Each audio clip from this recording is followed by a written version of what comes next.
आज की टॉपिक है एक ही एज के कुछ लोगों की कहानी, जिसमें से आपको मतलब निर्णय लेना है कि निम्नलिखित में से गलत कौन है। तो चलिए देखते हैं। ए कोई व्यक्ति है, तो ए निम्नलिखित लोग बनाते हैं। पहले A B C D dot dot dot dot dot dot निम्नलिखित लोग हैं। ठीक है, तो कोई भी एज रख लीजिए, चाहे तो एक ही एज 10 साल 20 साल 50 साल 70 साल 100 साल कुछ भी आप रख लीजिएगा, एक समझ लीजिए, सब पे अप्लाई कर दीजिएगा। ठीक है, मैं को इसकी एज लेता हूं 70 साल, तो ए की एज कितना है 70 साल, तो एक ही एज में देखिए बी की भी एज क्या है 70 साल, सी की एज क्या है 70 साल, डी की भी एज क्या है 70 साल, डॉट डॉट डॉट की भी एज क्या होगा 70 साल। तो सबसे पहले तो एक ही एज हो गया। ठीक है, इसकी कहानी निम्नलिखित में से गलत कौन है ये आप खुद तय कीजिएगा। तो ये सबसे पहले अब कहते हैं ये ज्यादा अमीर है, ये कहते हैं गरीब है जो कहते हैं ना, और एक कहता है कि न ज्यादा गरीब है न ज्यादा अमीर है। ठीक है, एक कहते हैं कुछ ज्यादा ही गरीब है, और डिफरेंट डिफरेंट कैटेगरी में आप जितने कैटेगरी चाहो उतना आप बांट दो डॉट डॉट डॉट डॉट में। तो एक समझ लो आप सब पे अप्लाई कर देना। ठीक है, तो ध्यान से देखिए। सबसे पहले क्या होता है, अब ये इस स्टेज पे कैसे हुआ, ये इस स्टेज पे कैसे हुआ, ये स्टेज पे कैसे हुआ, ये इस स्टेज पे या डॉट डॉट डॉट कैसे इस स्टेज पे आया, ये तो जानना है। तो एक समझिए सब पे अप्लाई कर देगा। हम इनके पुत्र लेते हैं डबल ए। क्या लेते हैं डबल ए, डबल ए। तो बी के भी पुत्र लेते हैं हम डबल ए। एक समझिएगा सब पे अप्लाई कर दीजिएगा, सी के डबल सी, डी के डबल डी। ठीक है, अब देखिए जब इसे शिक्षा मिला तो पेरेंट्स के द्वारा दिया जाता है शिक्षा, प्रारंभिक शिक्षा। मतलब वहां पे पेरेंट्स जो भी बनता है, कहने का मतलब इनकेस कोई भी घटना होता है ना किसी के साथ, नहीं तो वहां पे जो उसका पेरेंट्स बनता है वही होता है। तो पेरेंट्स के साथ पेरेंट्स जो इससे पहले जो शिक्षा तय, बोलना उठना समझाना कुछ बातें कहते हैं ना, जो भी जो प्राइमरी शिक्षा होता है इसका, इसके बाद कहते हैं स्कूल विद्यालय जो भी हो सिस्टम।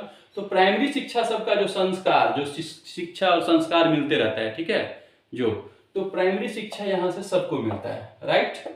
तो कैसे किसको शिक्षा मिलेगा, तो जिसके रहन सहन जैसे होंगे उसमें उसी तरह के आएंगे। यस या नो, जिसके रहन सहन और जिसकी संगति जैसे होंगे उस समय, जैसे उसको उस बच्चे के साथ व्यवहार किया जाएगा, गाली सिखाया जाए तो गाली सीखेगा। कहने का तो आप समझ रहे हो जो, तो सभी के वैसे होंगे, सब अपना अपना अप्लाई कर लीजिएगा। ठीक है, अब देखिए ना ये कैसे यहाँ पे पहुंचता है, समझ जाइएगा। इसके बाद क्या होता है, जो कहते हैं स्कूल। अब चाहे आप स्कूल का नाम जो भी रख दीजिए, ठीक है, हम स्कूल लेते हैं। ठीक है, ये स्कूल है, स्कूल में सभी के बच्चे जाते हैं। यस या नो, जो विद्यालय कहते हैं जाते हैं। ठीक है, अब यहाँ पे टीचर जब स्कूल में जब पढ़ाते हैं, राइट, देखिए प्राइमरी शिक्षा तो हो गया सबके जैसे जो संस्कार और जैसे रहन सहन जो भी हो। ठीक है, अब देखिए यहाँ पे ये स्टेप, एक धनिक जो कहते हैं अमीर बच्चे जो भी हो, मतलब कहने का तो समझ गए ना, हाँ का बच्चा जो कहते हैं ना, हाँ, अमीर गरीब जो सिस्टम होता है जो आप लोग कहते हो। तो कहने का तात्पर्य ये देख लेते हैं, कहते हैं अरे हम अधिकतर यहाँ पे रहता है पास होने की, आजकल का सिस्टम वही चलता है पास होने की, बुद्धि आए ना आए उससे मतलब नहीं है, पास होने की, बाकी तो सब सही हो ही जाता है। ठीक है, तो अब ये देखिए कहते हैं हम पास हो ही जाएंगे। ठीक है, कोई कहता है आधा लिखता है आधा पास हो ही जाएंगे। टीचर तो पढ़ाता है, जब एजुकेशन देता है तो वास्तविक जो टीचर होता है, जो शिक्षा देता है वास्तविकता में, तो स्थिर बुद्धि जो एकदम कंसंट्रेशन करके अच्छे से समझता है उसी में आएगा। तो ये लेते हैं हम गरीब बच्चे, सी जो है ये स्थिरता में है, और कोई कहता है हम इधर ये काम करेंगे, किसकी रुचि, मैंने कहा ना प्राइमरी शिक्षा के दौरान वो होगा। ठीक है, इसके बाद जिसकी रुचि जैसे है उस हिसाब से, जैसे double C double D double B double E, मतलब ये सब ये है, कहने का तात्पर्य सब पढ़ रहे हैं, राइट, पढ़ रहे हैं। अब क्या हुआ, इस स्थिर बुद्धि, यहाँ तो सब के बच्चे हैं, है ना, सभी लेवल के होंगे ना, डी जो भी हो जितने भी हो सब क्या आ जाएंगे। तो अब यहाँ पे क्या होगा, सी ने एकदम अच्छे से समझा, पढ़ा, स्थिर जैसे उसको संस्कार कहते हैं ना, जैसे मिला था उस हिसाब से उसका वार्तालाप, गुरु की मतलब आज्ञा पालन करना, जो सब जो सिस्टम होता है अच्छे से वो किया। अब ये देखता है इन सबसे मतलब बहुत अच्छा है, मतलब पढ़ने में बहुत कुछ अच्छा है और ये आगे बढ़ सकते हैं। अब ये शिक्षा के क्लियर करने के बाद, कहने का तात्पर्य समझने का, अब ये आता है यहाँ एक समझिए, सब पे अप्लाई कर दीजिएगा। अब ये कहता है मैं कुछ बड़ा करना चाहता हूँ, क्या बड़ा करना चाहता हूँ, तो जो भी प्रॉब्लम होगा उसके दौरान तो इसे संघर्ष करना ही पड़ेगा, क्योंकि उन्होंने जब समझाया अच्छे से तो यही जानते हैं। तो अब इनके पेरेंट्स होते हैं जो, वो कहते हैं नहीं, मैं अगर जॉब करता है या बिजनेस करता है या कुछ भी करता है, कि मैंने कहा ना जैसा कैटेगरी रहता है उसको उसी तरह से करवाता है। तो फिर इनको जो पढ़ाए हैं और इसको जो को जो नॉलेज आता है, अब ये आगे बढ़ना चाहते हैं, कहता है तुमसे हो ही नहीं पाएगा, तुम मेरे से ज्यादा विद्वान हो गए हो, तुम वो हो गए हो, तुम वो हो गए हो, तुम कुछ नहीं कर सकते, उसके पास ये चीज है तो वो कर पाएगा, तुम्हारे पास नहीं है, तुम नहीं कर पाओगे, उसके पास ये है तो वो कर पाएगा। मतलब आप समझ गए मैं क्या कहना चाह रहा हूं। लेकिन पढ़ा तो यही है ना इसको अच्छे से। अब इसको संघर्ष प्रक्रिया के दौरान जो भी होगा उसमें जो चीज की हेल्प होगा, अगर हो सके तो ठीक है, लेकिन वो नहीं हो के क्या होता है, अगर नहीं हो तो कोशिश करता है अलग तरीके से, तो थोड़ा वक्त लगता है। लेकिन यहाँ पे होता है नहीं, क्विक सर्विस के कारण क्या होता है, हम जो कहते हैं तुम करो, तुम ये हो, तो यहाँ पे इसका पढ़ाने का तो कोई मतलब ही नहीं रहा, यहाँ पे शिक्षा इसको ग्रहण कराने का कोई मतलब ही नहीं रहा, जब खुद ही आप कह रहे हो। हाँ, जब गलत कर रहा है तब आप इसको समझाए, और जब एक्सेस तक कहते हैं विरोध करे, ठीक है, और जो करना हो उसके बाद वो आप करें, ठीक है। तो सेम कंडीशन सब में होगा। तो यहीं पे होता है यहाँ पे कलह कलेश। ये कहता है मैं कुछ बड़ा करना चाहता हूं, क्योंकि पढ़ा इसने है, समझा इसने है, ठीक है, इन्होंने नहीं, इन्होंने अपने पुत्र को भेजा है, राइट। तो ये आगे कैसे बढ़ेंगे, तो अग्रम बग्रम, अब यहाँ पे सब आ जाएंगे ना, अड़ोसी पड़ोसी, मतलब सभी तरह के आ जाएंगे, फलनामा चिलनामा, ये सब सिस्टम चालू हो जाता है, कहने का तात्पर्य।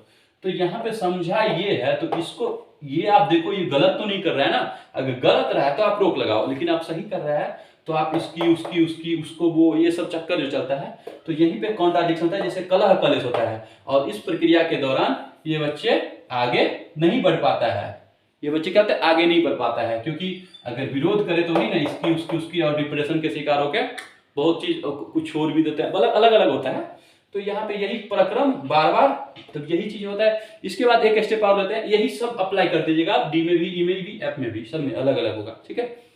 अब आ गया, मैं अभी समझा ही रहा हूँ ना। हाँ, इसके बाद अब एक स्टेज आता है, इसके बाद नेक्स्ट स्टेप में क्या आता है, कहते हैं शादी विवाह। तो शादी विवाह होने के बाद, अब शादी विवाह जैसे कहते हैं मैरिज लाइफ, तो शादी जब विवाह होता है तो वहां पे शादी से पहले ही सब कुछ हो जाएगा। तो शादी कब करना है, किस समय करना है, मतलब समझ गए ना, कोई भी एक इसका तो कह नहीं सकते कुछ, तो अलग अलग थॉट चल रहा है। तो यहाँ पे शादी विवाह हो गया। इसके बाद क्या प्रोसीजर होता है भाई, आगे को भी देखो, और सेम प्रोसीजर, इनके बच्चे होंगे ना, फिर वही डबल एम, मान लो ये मैरिज हुआ, मान लेते हैं शादी हुआ ना, शादी के बाद बच्चे आए तो डबल फिर आ गया, फिर सेम प्रोसेस वही चालू होगा। अब ये भी, उसकी भी शिक्षा उसी तरीके से होगा, जैसे ये शिक्षा देंगे, इसके आसपास में लोग जैसे रहेंगे उसी तरह से शिक्षा होगा, इसी तरीके से वो कहते हैं स्कूल जाएंगे, इसी तरीके से वो आगे, और इसकी लाइफ भी ऐसे ही कि भाई हम इसको देखना है, उसको देखना है, ठीक है, ऐसे करते रहेंगे। लेकिन जब तक ये आगे नहीं बढ़ेंगे, ये कुछ बड़ा करना चाह रहा था और उसमें अगर कलर कलेश नहीं होगा और ये आगे बढ़ना चाहेगा, तो यही चीज क्या होगा, फिर वो खुशी से रहेंगे, मन भी शांत होगा। लेकिन यहाँ पे वो होता नहीं है, कॉन्ट्राडिक्शन होता है, जिसके कारण क्या होता है, ये उसी कैटेगरी का, गरीब के बच्चे गरीब या जो भी जैसे रहते हैं वो उसी कैटेगरी में आते ही रहता है। बिरला ही 100 साल, हजारों साल, 500 साल के बाद कोई इस फैमिली से कोई निकलता है जो जबरदस्ती जैसे तैसे करके आगे बढ़ता है। तो समझ गए, उसी प्रकार सेम प्रोसेस भी है। अब कहते हैं बिजनेस है ही, पढ़े लिखे कुछ नहीं हुआ तो बिजनेस, पैसा तो पैसा है ही, तो भाई आगे बढ़ते जाता है। लेकिन कहते हैं नॉलेज किस तरह से गेन करता है, अगर नॉलेज अच्छे से नहीं होता है तो एक समय आने के बाद क्या होता है, धीरे धीरे धीरे धीरे से क्या लो होता है। और कहते हैं साल 2 साल 5 साल 100 साल 2 साल में पता चलता है कि पहले इतना बड़ा था, सब एकदम रोड पे आ गया, कहते हैं ना। तो वही चीज पर क्रम चलता रहता है। इस तरह से ये गरीब बन जाता है और ये अमीर बन जाता है, फिर उसका एक्टिविटी बदल जाता है। तो इसलिए वो चीज बड़ा करार रखने के लिए और अच्छा रखने के लिए आपको कलह कलेश की जरूरत नहीं है। जो जैसी आप उसको प्राइमरी शिक्षा दोगे, इसके बाद जब शिक्षा देते हो तो पहले देखो सही है या गलत है। अगर गलत है तो उसका विरोध करो, उसको आगे आगे क्या कुछ भी नहीं करने दो गलत रास्ते पे। लेकिन जब सही है तो उसकी सहायता करो, ठीक है, इसकी उसकी के चक्कर में रहो। सेम कंडीशन इसका भी होगा, ए का सेम कंडीशन डी का भी होगा, ई एफ जी। अब यही चीज कलह कलेश, तो आप ये देखो, आप इसमें से निम्नलिखित में से गलत कौन है। कोई नेता बन जाता है मान लो, और नेता के बनने के दौरान जैसे लीडरशिप में तो अब ये उसके साथ घुला मिला, तो नेता वाला गुण आया, कहने का तो आगे बढ़ना चाहेगा तो कहेगा तुम नेता नहीं बन सकते, तुम ये नहीं कर सकते, तुम वो नहीं कर सकते। तभी तो कहते हैं कि जब जो समझा है उसको वही तो जान सकता है। जब गलत करे तो आप रोक लगाए, नहीं तो अगर आप विरोध करते हो बार बार तो आगे नहीं बढ़ता। तो जिस प्रक्रम में चल रहा है उसमें चलते जाइए और संतोष कीजिए। कहते हैं संतोषम परम सुखम, तो फिर संतोष कीजिए, टेंशन मत लीजिए। जैसे है उस कैटेगरी, फिर इसको पढ़ाने का कोई मतलब ही नहीं बनता है, कुछ आगे बढ़ना चाहिए अचीव कर ही नहीं पाएगा। जब आप ही आपस में ही कहोगे नहीं तुम कर ही नहीं सकते, तुम यही नहीं कर पाओगे, ये चीज नहीं कर पाओगे, एक्सेस अगर वो इस कला कलेश से हटेगा तभी तो आगे लेवल का सोचेगा। जब उसी में ये इन्वॉल्व हो जाएगा तो आगे बढ़ेगा कैसे। तो ये देखिए सेम प्रोसीजर सब में आता है। अब मान लो कोई इसमें ज्ञानी बनना चाहता है, कोई बड़ा बाप का बेटा है और वो ज्ञानी बनना चाहता है, लेकिन वो कहेगा नहीं तुम ये इस बिजनेस को आगे बढ़ाओ, तो इसको बिजनेस कहाँ से, उसका मन उसमें रहेगा नहीं, ठीक है भाई कर रहा है जैसे चलते धीरे धीरे। ज्ञानी मतलब समझ गया, किसी को कुछ मैसेज देना, कुछ भी कह सकता है, कहने तत्पर।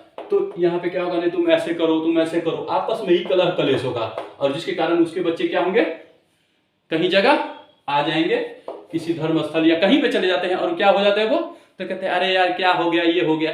तो यही कंट्राडिक्शन होता है जिसके कारण दिक्कत होता है। इसलिए जिसकी जिसमें रुचि है, जब आप प्राइमरी शिक्षा देते हो उसके दौरान फिर उसको जिस तरह से स्कूल में या विद्यालय संगति में जिस ढलते हो उसी तरह वो ढलता जाता है, और एक स्टेज पे आने के बाद वो आगे बढ़ता है। लेकिन वहां पे क्या कलह कलेश कैसे उत्पन्न होता है आप समझ गए हो।